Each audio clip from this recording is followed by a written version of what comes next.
Selamat pagi pemirsa RCTI di tanah air. Beberapa waktu lalu secara terpisah Presiden Palestina Mahmud Abbas dan Perdana Menteri Israel Benjamin Netanyahu memberikan pidato masing-masing di hadapan Majelis Umum PBB.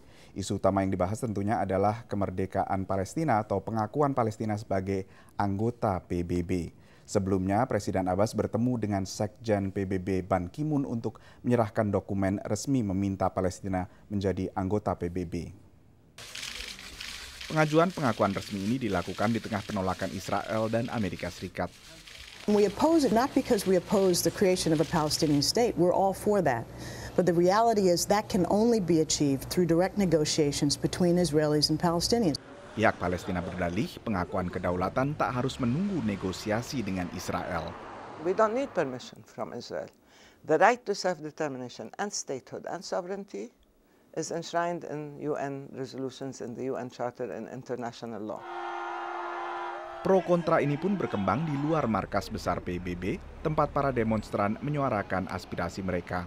The United States has only one real friend in the Middle East, that's Israel. When Israel presented its application for statehood to the United Nations, they didn't ask the Palestinians whether to grant it or not. The same should be true for the Palestinians. Status Palestina di PBB saat ini adalah sebagai entitas observer. Keanggotaan penuh dalam PBB akan memberi Palestina hak suara dalam sidang-sidang lembaga internasional tersebut. Ya pemirsa RCTI, bila keanggotaan Palestina diganjal di Dewan Keamanan karena Amerika telah berencana untuk memveto resolusi ini, maka yang bisa dilakukan adalah membawanya ke Majelis Umum PBB. Bila ini terjadi, paling maksimal yang didapat adalah bukan keanggotaan penuh, melainkan sebagai negara observer. Ini mirip dengan status bagi Vatikan. Dengan status negara observer ini, Palestina bisa ikut mensponsori resolusi terkait proses perdamaian Timur Tengah, meski Palestina sendiri, seperti halnya Vatikan, tidak punya hak suara.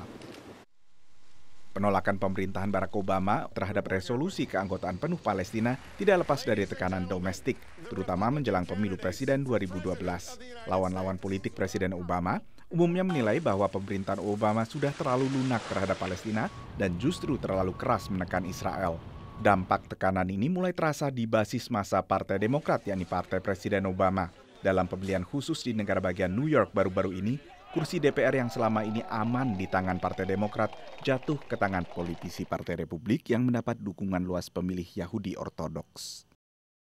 Ya itu dulu laporan tim VOA dari Washington DC. Kita kembali sekarang ke studio RCTI di Jakarta.